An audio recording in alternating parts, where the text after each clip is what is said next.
He was once Hollywood's golden rebel, a man who turned strange roles into box office gold. But in a matter of days, headlines twisted his fame into infamy.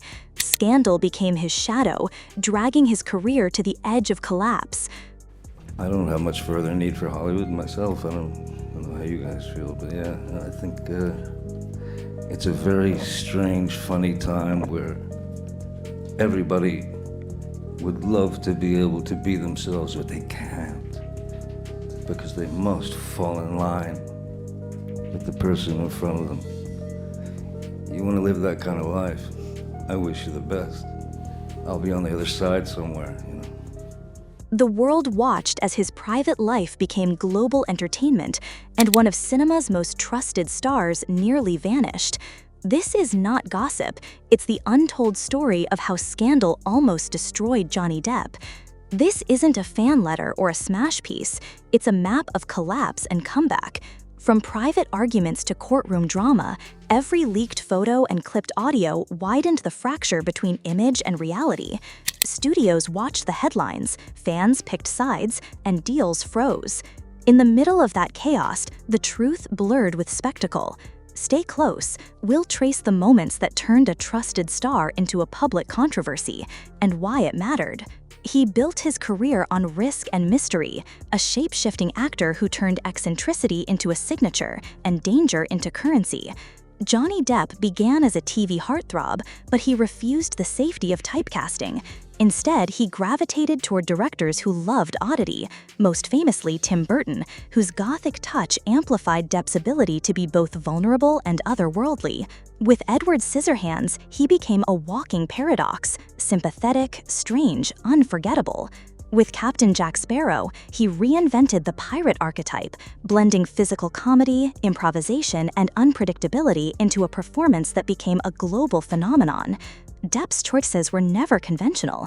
He chased characters that rewarded risk, damaged souls, outsiders, anti-heroes, and audiences rewarded him with loyalty. Critics praised his chameleonic turns, studios banked on his box office draw. That combination, critical cachet plus commercial clout, turned him into more than an actor. He was a brand, an auteur's favorite, a guaranteed headline that translated into ticket sales and prestige projects. Off-screen, the narrative was equally compelling. He cultivated an image of an artist who lived outside the rules, late-night creative sessions, eclectic friendships, and a private life peppered with tabloid-ready moments. That life, once part of his mystique, fed rumor mills and created a sense of dangerous glamour that amplified his roles. Loyalty from studios and audiences felt automatic because Depp's involvement signaled risk and art in one package. When he attached to a film, it promised something different. But brands depend on perception. Trust is a ledger. Performances added credit, tabloids subtracted it. A scandal doesn't just tarnish a role, it recalibrates risk assessments in boardrooms, marketing plans, and casting meetings.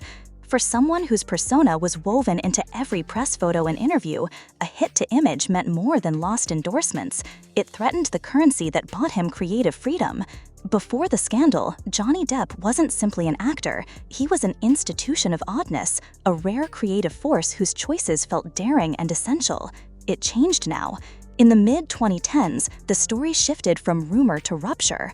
What began as a private breakup erupted into public warfare, an avalanche of allegations, photographs, and audio clips that moved faster than any traditional investigation. The flashpoint wasn't a single event so much as a cascade. Social posts that electrified feeds, tabloid headlines that reprinted every rumor, and a high-profile op-ed that drove the dispute from gossip columns into courtrooms.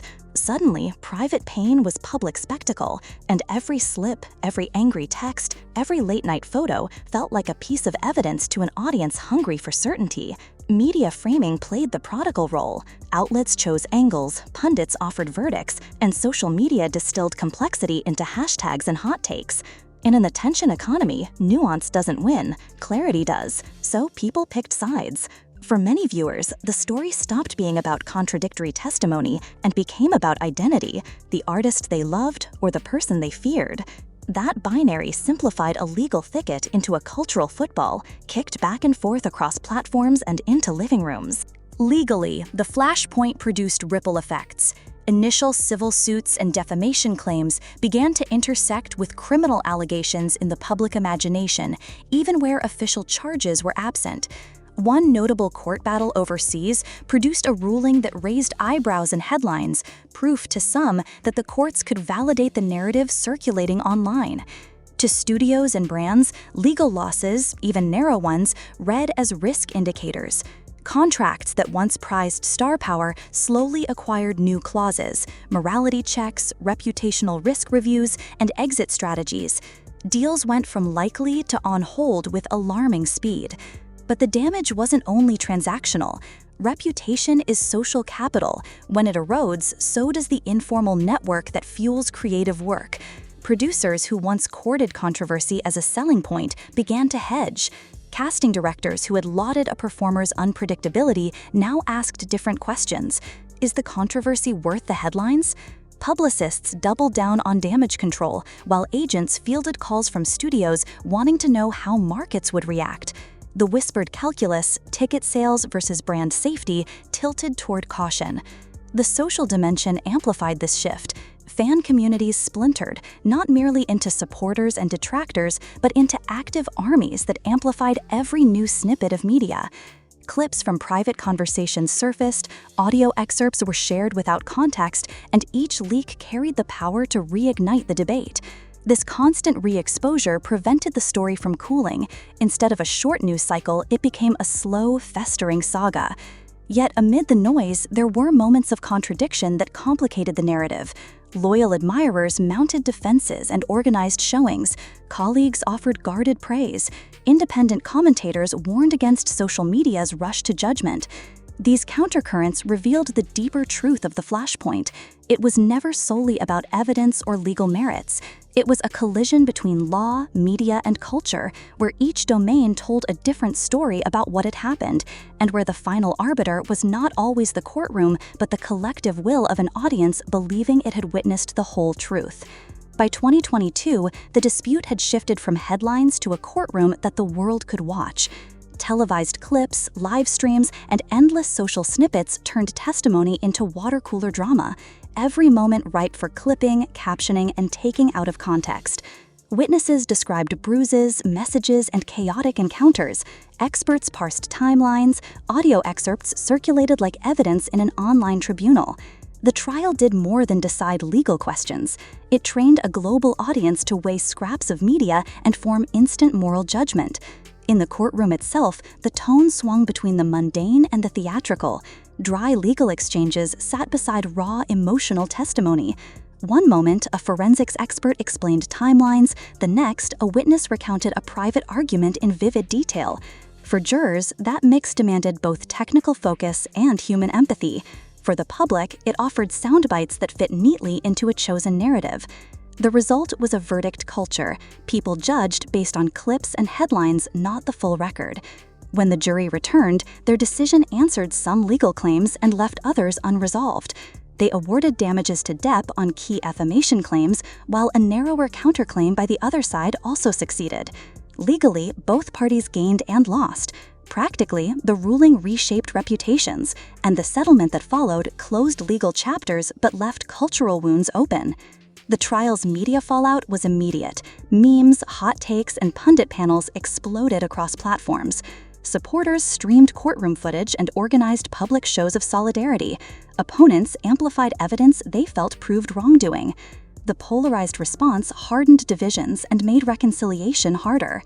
Even after verdicts and payoffs, the internet's memory, screenshot by screenshot, kept the controversy alive. Yet the courtroom outcome did not translate neatly into a universal moral conclusion. Courts answer narrow legal questions based on statutes and proofs. Public opinion moves on different logic, emotion, identity, and tribal loyalties. For some, the verdict vindicated a wronged actor. For others, it underscored the complexities of abuse allegations and the limits of legal redress. That gray zone is the trial's lasting echo. Law provided a partial answer, but culture continued to argue. Ultimately, the trial proved that in today's media environment, justice and narrative are often separate paths. A jury's gavel can settle a claim on paper, but it cannot fully rewrite the social story that spreads across timelines, feeds, and comment threads. The courtroom decided some facts, but the internet decided what those facts would mean to millions. In the aftermath of the trial, the spotlight did not simply fade, it fractured. For Depp, reputation became a delicate balancing act. Studios and producers looked at him less as a creative force and more as a financial calculation. Could his presence sell tickets, or would controversy overshadow the product? A list projects that once seemed guaranteed slipped away or remained under review. Some franchises, nervous about international markets, quietly moved on. Others waited to see if public opinion softened before making new commitments. Endorsements told a different story. A major fragrance campaign stood by him, doubling down when others stepped back. That loyalty mattered, signaling to fans and industry insiders that at least some corporate players believed his name still held value. It was more than a contract, it was a lifeline. Every billboard and commercial became a counter-narrative, a visible reminder that his star power wasn't erased. But the fallout stretched far beyond contracts. In Hollywood, social capital, relationships, invitations, behind-the-scenes trust fuels careers. Scandal weakens those invisible threads. Friends became quieter, colleagues less vocal, meetings harder to secure. A single headline could endanger not only a film, but the reputations of those attached to it. For a man once seen as box office gold, the silence from parts of the industry was deafening. And yet, the story wasn't entirely retreat.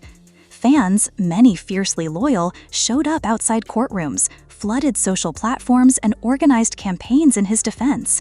Their devotion became its own force, trending hashtags, viral clips, and visible support that challenged the narrative of total exile.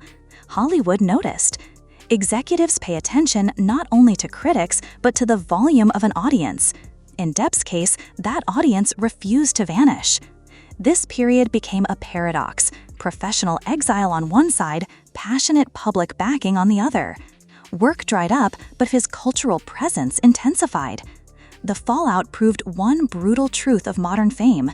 Scandal doesn't always erase a star, but it does rewrite the rules of how they exist. Depp was no longer untouchable, he was polarizing, a figure both celebrated and shunned. For an actor who once thrived on risk, this new identity carried more uncertainty than any role he had ever played. After the dust settled and the courtroom doors closed, Johnny Depp's path forward was neither clean nor guaranteed. It was tentative, stubborn, and oddly instructive. Instead of a triumphant parade back to superstardom, his comeback took the shape of small, deliberate returns. Festival appearances, where applause felt like a fragile currency, independent films that traded blockbuster reach for creative control, and live performances that reminded audiences why they fell for his talent in the first place. Each step was a quiet test. Would audiences show up for the actor, separate from the headlines? Time and turnout answered, slowly. The industry watched with equal parts curiosity and caution. Some producers whispered that controversy could be managed if the product spoke louder than the past. Others recalculated budgets and insurance clauses, wary of headline risk. For Depp, that meant fewer studio handshakes and more projects where the stakes were artistic rather than commercial. That choice reshaped his public image into something more complex. Less omnipresent celebrity, more resilient craftsman. He became a figure whose return would be measured not by banners and bank receipts, but by scenes that reminded viewers of the skill that once made him indispensable. Public reaction remained divided. Fan communities rallied with renewed intensity, organizing screenings and amplifying positive reviews. Opponents stayed vigilant, insisting the controversy could not be fully separated from art. In that tension lay a deeper cultural question. Can an artist rebuild a career when the court of public opinion has already delivered its verdict? Depp's experience suggested the answer was sometimes. It depends on patience, on selective choices, and on a marketplace willing to separate spectacle from craft. More than anything, his slow return underlined a truth about modern fame. Comebacks are negotiated, not guaranteed. They require allies who will vouch for talent, audiences willing to forgive or forget, and, crucially, work that compels attention for the right reasons. Johnny Depp's story didn't conclude with a single headline. It evolved, an ongoing test of whether artistry can outlast scandal, whether a career nearly erased can be rebuilt piece by cautious piece. Thanks for watching. If you made it this far, you've seen how fame can build a legend and nearly break it. Tell me, did the courtroom settle the story, or did the internet decide the outcome? Drop your thoughts below. Keep it respectful. If you want a deep dive on Depp's comeback and the roles that might redefine him, comment "comeback" and I'll make part 2. Don't forget to like, subscribe, and hit the bell. More untold Hollywood stories are coming.